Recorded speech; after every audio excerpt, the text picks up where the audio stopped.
Alrighty, this is 8.2, right? So we are talking about similarity and transformations.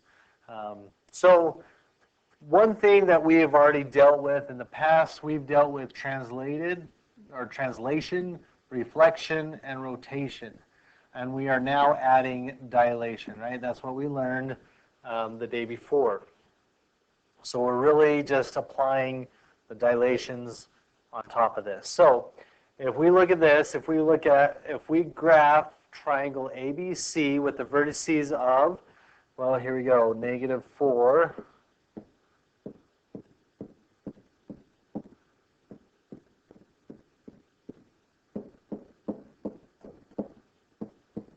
right? So our -4 and then up 1, right? This is A.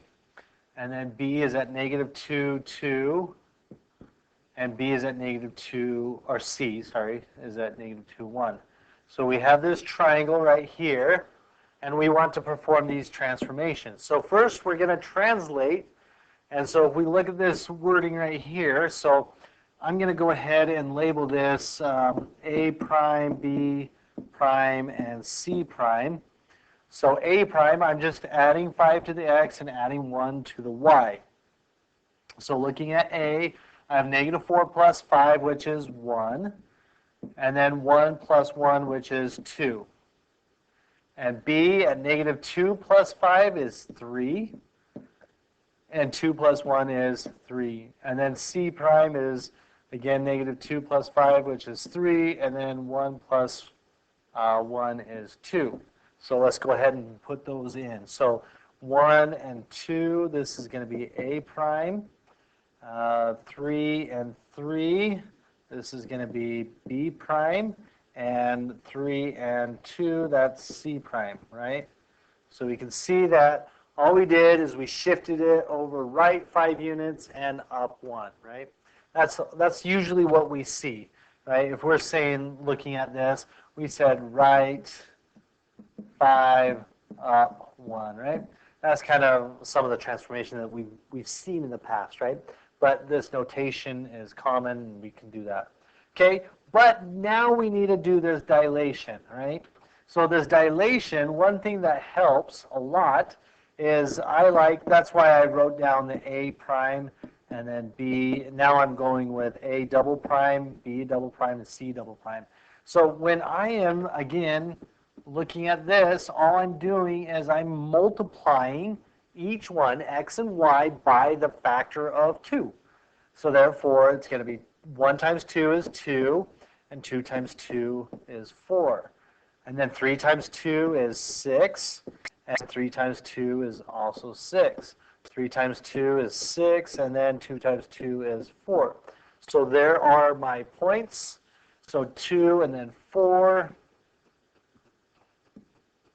And then 6 and 6.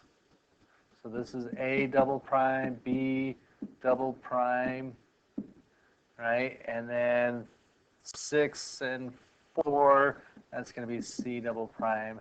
And so we can see that the triangle itself is about 2 times larger than the other one. And we can see that. So the biggest key on everything, you do the transformation first, right? So you're going from here to here, and then we go from here to here. I don't go back to the original one and dilate that. So when you're working on the homework, make sure you do that. We're doing it in steps. We do both of them all in one, or in the same transaction. Okay, let's try another one. Okay. 1, 2, 3. Okay, so we have our C is at -2, 2. So here's C, and D is at 2, 2, right? That's D. So it's a line that crosses like that. And then we want to find out what the transformation is. So I'm going to first rotate, then I'm going to dilate. So rotate 90 degrees.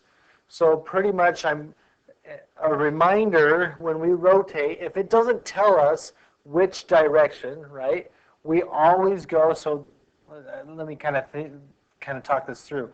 If I were to label the quadrants, I always start 1 right here, then I go to the left, right? And then down. These are all the quadrants, right?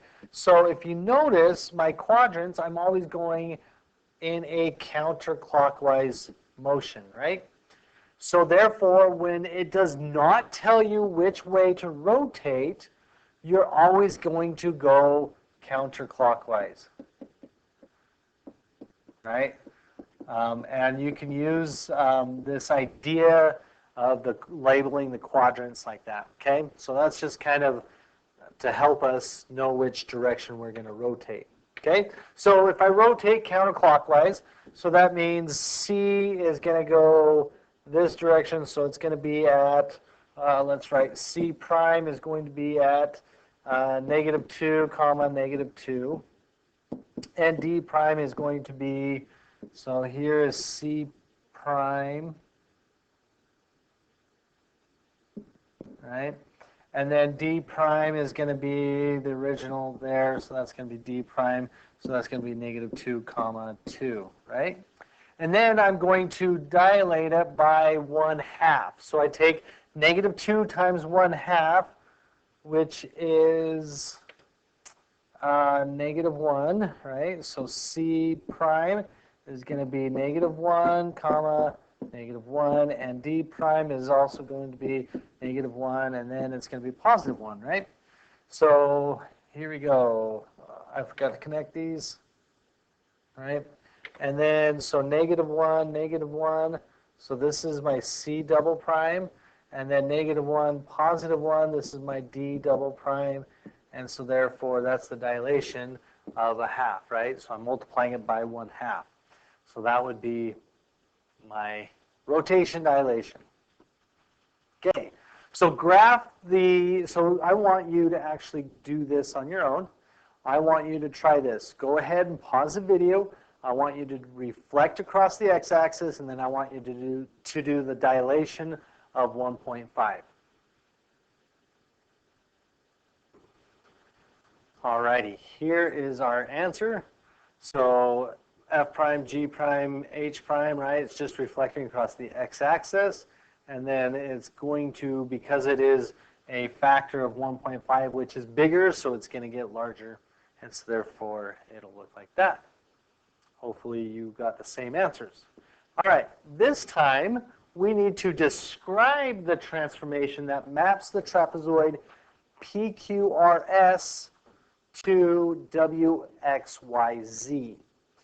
Okay, so a lot of times we can kind of look at this. We are reflecting across the y-axis, right? So if I reflect across the y-axis, so that would be the first one, reflect y-axis. And then the next one is we are doing a dilation of what? Well, that's going to be 1/3. And I can see that I'm going to be shrinking everything by 1/3. And so that's how we would get to that point. Okay.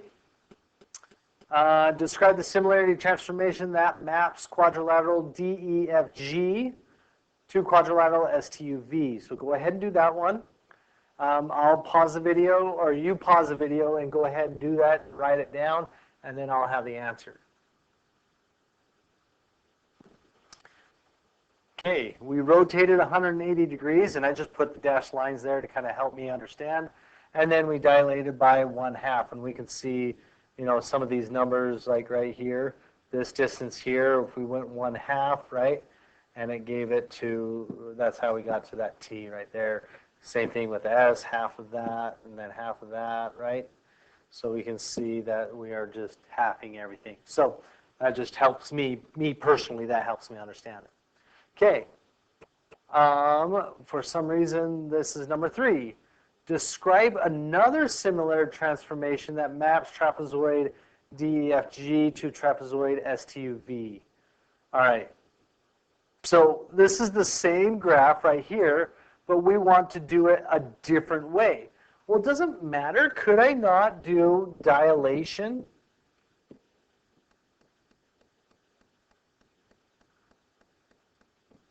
sorry, I had a brain freeze. Dilation.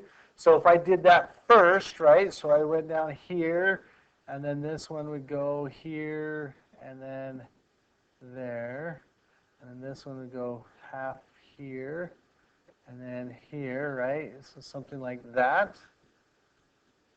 Can I do a dilation like that, where I dilated it by a half? Oh, I missed it. I was going to say I missed something here. Okay, then this is actually going to be right there, right? Okay, there you go. That looks better. So that's going to be a dilation of 1/2, and then I can rotation of 180 degrees. Right? Doesn't matter which order in this situation. Sometimes it does, but this one, it doesn't matter. And actually, we can actually do the exact same thing on this one. I could actually reflect. Oh, it's not going to let me do it. I can actually change those two around, right? They can interchangeable. I can do the dilation by 1/3 first, and then reflect across the y-axis. So that's kind of one thing that I wanted to point out there. Okay, last problem. We want to prove that square ABCD is similar to square EFGH, right? We are given that the square is ABCD with the side lengths R, and we're given that the square EFGH with the side lengths S, and we're also told that AD is parallel to EH, okay? So we want to prove that they are similar to each other. So the biggest thing is, well, let's look at this. Okay, if it's a square, definition of square says that I have 90 degrees. So on all of these, I have all the same angles, right? They're all 90 degrees. Okay, also, we are told what's given to us, that it is a square, so therefore these are all going to be the side lengths, right, of S, S, and S, and R, and R, and R, right? And then we want to know if they are similar. So first off, all the angles are, so all angles are congruent, right? So that's what we're after. We know that all the angles are congruent. But the side lengths, we don't know that the side lengths are the same. But what if I said, oh, if I take R and I add it to, I don't know, a letter, right, some value, X, right, and then that is equal to our side length of our other square, right? And if I do that, that is our value for BA, right? And if I do the same thing for BC, right, this is all going to be, well, this is R plus our X is equal to S, right? And then we have, or I really don't need to say R, right? I could actually just do this and move that in there and say plus, and then this is equal to FE, right? Right, and then BC is going to be FG. I think this is better to look at it. Then we have CD, line segment CD, plus that value of X, right? Because it's all going to be the same length. And that is going to give us GH, right? You see that? And then we have DA, right? Line segment. And then we add that to our X, right? And then that's going to give us the same value of HE, right? So one thing that we notice, we all have this factor that I'm actually adding, right? Or multiplying. I guess I can multiply it, right? That factor is the exact same, right? So that means the factor for each length, side length, would have to be the exact same.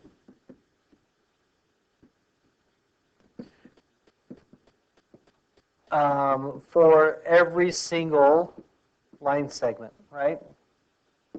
So they always have to be the same for each side.